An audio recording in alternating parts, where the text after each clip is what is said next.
Alors, quand il est parti la première année, il avait déjà pratiquement 6 mois. Vu qu'il vivait là-bas avec son oncle, il m'a demandé de le rejoindre. Quand il me demande de le rejoindre, je lui ai demandé que, mais tu es encore sous l'aile de ton...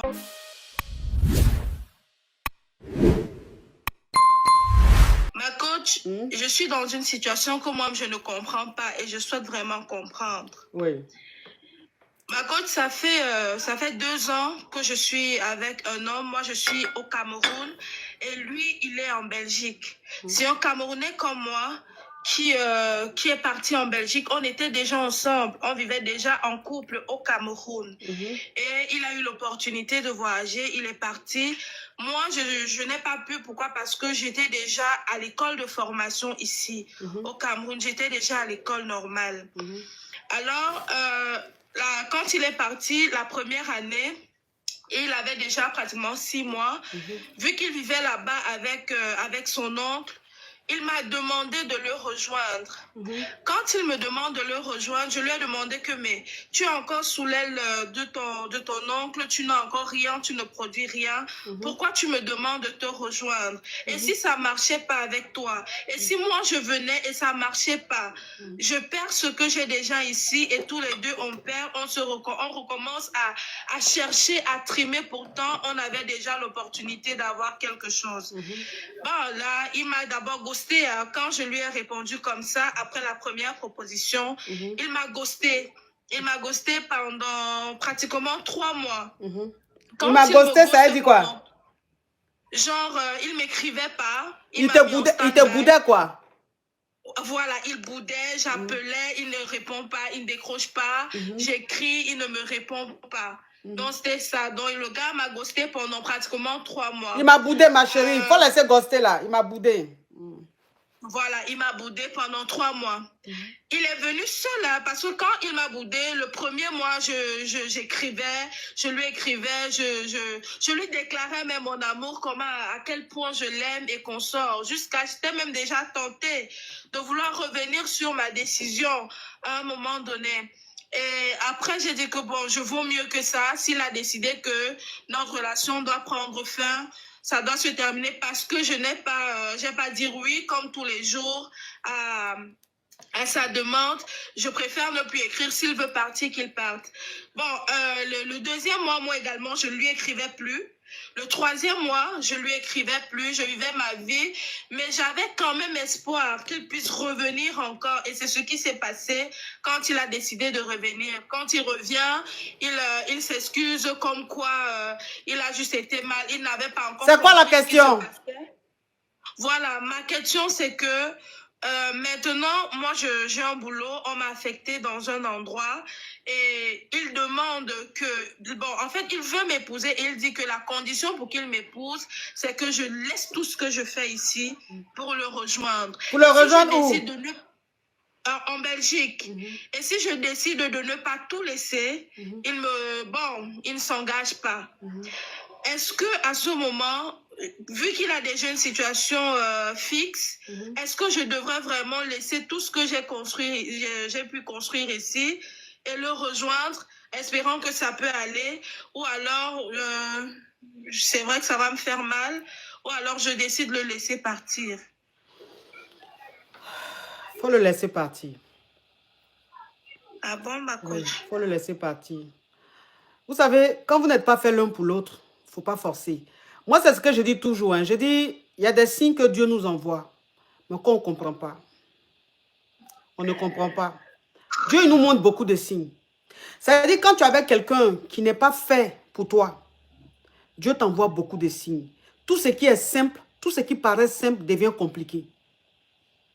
Tu comprends? Parce que il ne peut pas te conditionner pour t'épouser. Il ne peut pas faire ça. Un homme qui t'aime réellement, un homme qui est fait pour toi, qui t'aime réellement, il est dans la négociation. Tu comprends? Et lui, il n'est pas dans la négociation. C'est-à-dire que lui, il dit, si tu veux que je te marie, tu laisses ton travail, tu laisses tout, tu me rejoins. Non. C'est pas possible. Parce qu'un homme qui t'aime, il pense à ton bien-être. Il pense à toi et il pense à lui. Et ensemble, vous trouvez la solution la plus adéquate.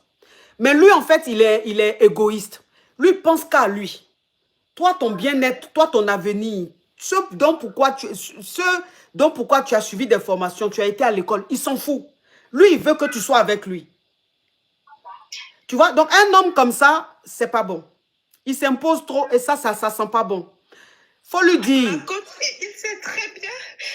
Il sait très bien à quel point j'ai trimé pour avoir ce boulot. C'était tellement dur. Ouais. J'ai pratiquement eu cette opportunité à la fin de mon âge, en fait, à la fin de mon opportunité. Mais lui, non, il voit pas ça. Et le fait déjà qu'on est à pratiquement, disons, on va déjà à 5 ans. Pour moi, c'est dur, en fait. C'est dur.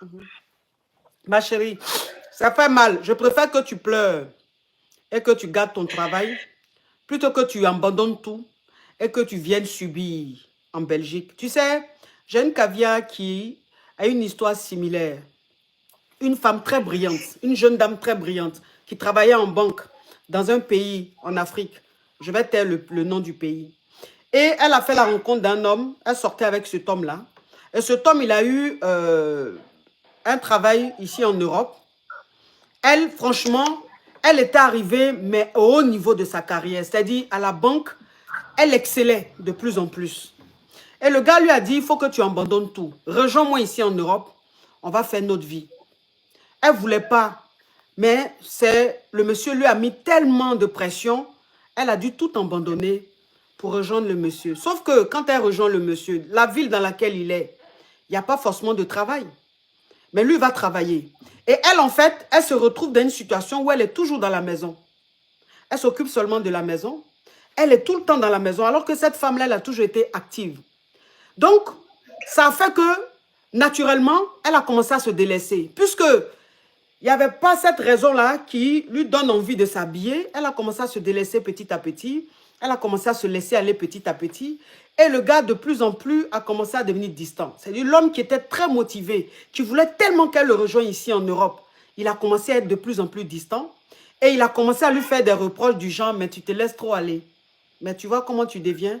Mais t'entends. C'est-à-dire, il a commencé à être méchant. Et elle lui dit, mais je n'ai pas de travail là où tu es ici. Je suis à la maison. Tu veux que je m'habille pour aller où? Et il a commencé à s'éloigner d'elle de plus en plus. Et arrivé à un certain moment, il ne l'agressait même plus. C'est-à-dire, il pouvait faire 2 semaines, 3 semaines, il ne l'agressait même pas. Il ne la regardait plus. Et cette femme m'a contacté, cette jeune dame m'a contacté. Elle était en larmes. Elle dit que je regrette d'avoir tout laissé. J'étais tellement brillante dans mon travail. J'étais tellement en train d'exceller. J'ai tout abandonné. Et aujourd'hui, je suis là par amour. Et regarde comment mon mari me traite. J'aurais dû vous écouter, coach.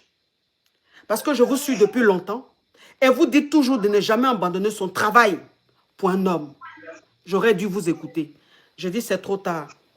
Parce qu'elle a rendu sa démission. Elle est ici. Tu comprends un peu, ma chérie? Donc, pour te dire que des femmes dans ta situation, il y en a beaucoup.